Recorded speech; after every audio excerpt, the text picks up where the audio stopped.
नमस्कार, माझा India news. आत्ता मी नवी सांगवी परिसरातील साई चौकामध्ये हा जो ड्रग्स मुक्त भारतचा संदेश देणारं शिवराया मित्रमंडळ आहे, त्या मित्रमंडळाच्या गणपती बाप्पाच्या समोर मी आत्ता उभा आहे। या ठिकाणी पिंपरी चिंचवडमधील प्रसिद्ध उद्योजक रामसेठ वाकडकर या ठिकाणी गणपती बाप्पाच्या दर्शनाला आलेले आहेत। आज ते आपल्याला पुणेकरांना या गणपती बाप्पाच्या आणि या जो देखावा दाखवलेला आहे ड्रग्स मुक्त भारतचा, त्यांच्या तोंडून आपण ऐकूया की आपल्याला ते गणेश भक्तांना खरोखरच काय संदेश देतात।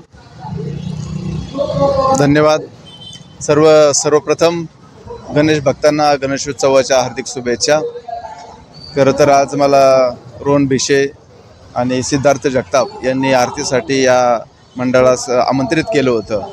तर हा आजचा देखावा पाहून मला अतिशय आनंद वाटतोय, कारण देशात महाराष्ट्रात आपण राज्यामध्ये पाहतोय की शहरामध्ये हिट अँड रनच्या काही घटना घडत आहेत। त्या कशामुळे घडतात ते काही आत्ताची जी तरुण पिढी ही व्यसनाहीन होत चाललेली आहे।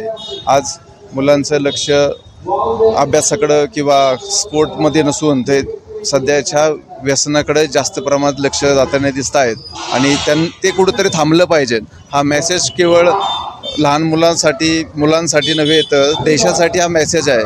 आज आपण पाहतोय की पिंपरी चिंचवड शहरामध्ये अतिशय चांगल्या प्रकारचा हा देखावा केलेला आहे। मला वाटतं असे जर देखावे समाजाच्या हितासाठी जर करत असेल तर खरंच मंडळाचा अतिशय चांगल्या प्रकारे कौतुक केलं पाहिजे। मला वाटतं की असा हा देखावा पिंपरी चिंचवड शहरात महाराष्ट्रामध्ये पहिलाच देखावा मी आज पाहिलंय की हा पाहून मला खरंच आनंद वाटतोय आणि सर्व गणेश भक्तांना मंडळाला मी शुभेच्छा देतोय। इथून पुढच्या काळात अशाच प्रकारचे तुम्ही जनजागृतीचे देखावे करत जा, जेणेकरून ह्याचा उपयोग येणाऱ्या काळामध्ये समाजाला होईल। धन्यवाद।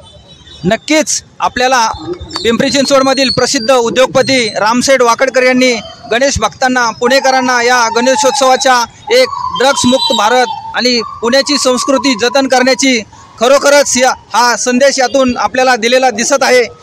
धन्यवाद। रामसेठ वाकडकर यांचं या मंडळाच्या वतीने खरोखर अभिनंदन करण्यात आलेलं आहे। माझा इंडिया न्यूज, पिंपरी चिंचवड, नवी सांगवी, साई चौक।